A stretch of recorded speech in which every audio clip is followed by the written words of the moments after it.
In this video, we're going to interpret function notation and derivative notation for a context.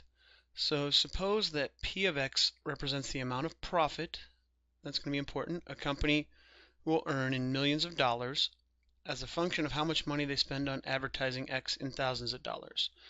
So we could underline some of these important parts. In millions of dollars, that's going to be our units. How much they spend, and what are they spending it on? Advertising. And they're spending it in thousands of dollars. We're going to use that in all of our explanations. So first, let's interpret P of 34 equals 12 in the context of the problem. Well, the 34 is an input, and the input is advertising.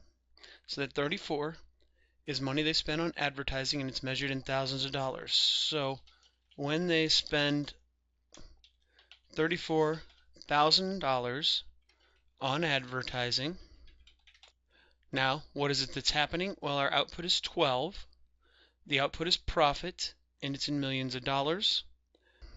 They make a profit of $12 million.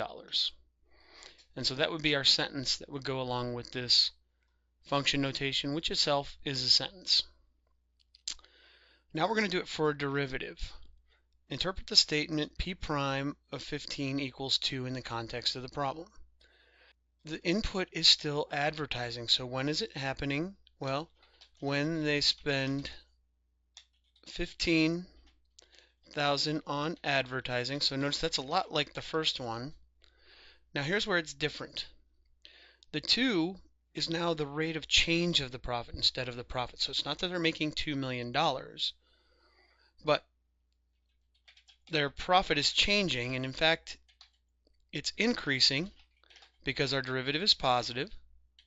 Now we need to say what it's increasing by. Well, let's think of our units. It's increasing by 2 million because profit is measured in millions dollars per, and advertising was measured in $1,000 spent on advertising. Now, because this is an instantaneous rate of change, we can actually simplify that and basically get rid of the zeros, and we could say that their profit is increasing by $2,000 per dollar spent on advertising. So what we did is we reduced the $2 million per $1,000 to $2,000 per dollar, which is actually a nicer answer. When we can reduce that, because it's an instantaneous rate of change, we can do that. That's nice and exact. Last one, interpret the statement P prime of 12 is greater than 0 and P double prime of 12 is less than 0 in the context of the problem. Now there's only so much we can say. So when they spend $12,000 on advertising, all we can say is we know that the first derivative is greater than 0. So we know that their profit is increasing, but we also know that the second derivative is less than 0, so the rate that it's increasing at is decreasing. So what we could say is their profit is increasing at a decreasing rate.